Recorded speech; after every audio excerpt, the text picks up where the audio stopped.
અભય થઈને નિષ્પક્ષતાથી નિરપેક્ષ રીતે વાસ્તવિકતાનો અરીસો રૂપી સચોટ માહિતી લાવતો સત્યની સાથે અભય ટાઈમ્સ। દક્ષિણ ગુજરાતની સૌથી મોટી સરકારી હોસ્પિટલ નવી સિવિલ હોસ્પિટલમાં પ્રથમ વરસાદે જ તંત્રની પોલ ખોલી નાખી છે। સિવિલમાં આરએમઓની ઓફિસની બહાર જ લોબીમાં પાણી ભરાયા હતા। સુરતમાં સામાન્ય વરસાદે સિવિલ હોસ્પિટલની પોલ ખોલી દીધી છે। સિવિલ હોસ્પિટલમાં વરસાદી પાણી ભરાયા છે।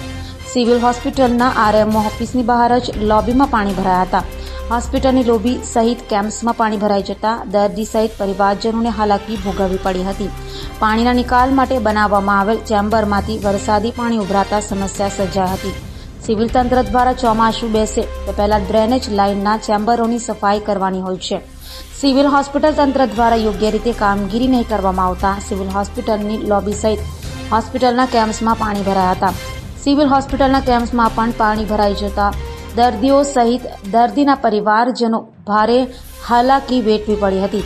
દર્દી હોય કે પરિજનો નવી સિવિલ હોસ્પિટલના સ્ટાફને આ વરસાદી પાણીમાંથી જ પસાર થવું પડ્યું હતું। પાણી ભરવાના કારણે તાત્કાલિક પાણી બહાર કાઢવા માટે કામે લગાવી દેવામાં આવ્યા હતા।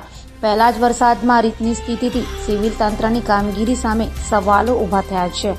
ચોમાસું બેસે તે પહેલા સિવિલ હોસ્પિટલના તંત્રને પ્રી મોન્સૂનની કામગીરી કરવાની હોય છે।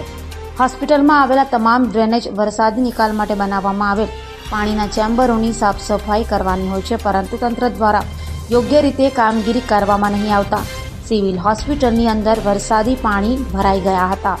ડ્રેનેજ અને વરસાદી પાણીના નિકાલ માટે બનાવવામાં આવેલ ચેમ્બરોમાંથી પાણી ઉભરાતા પાણી ભરાયા હતા।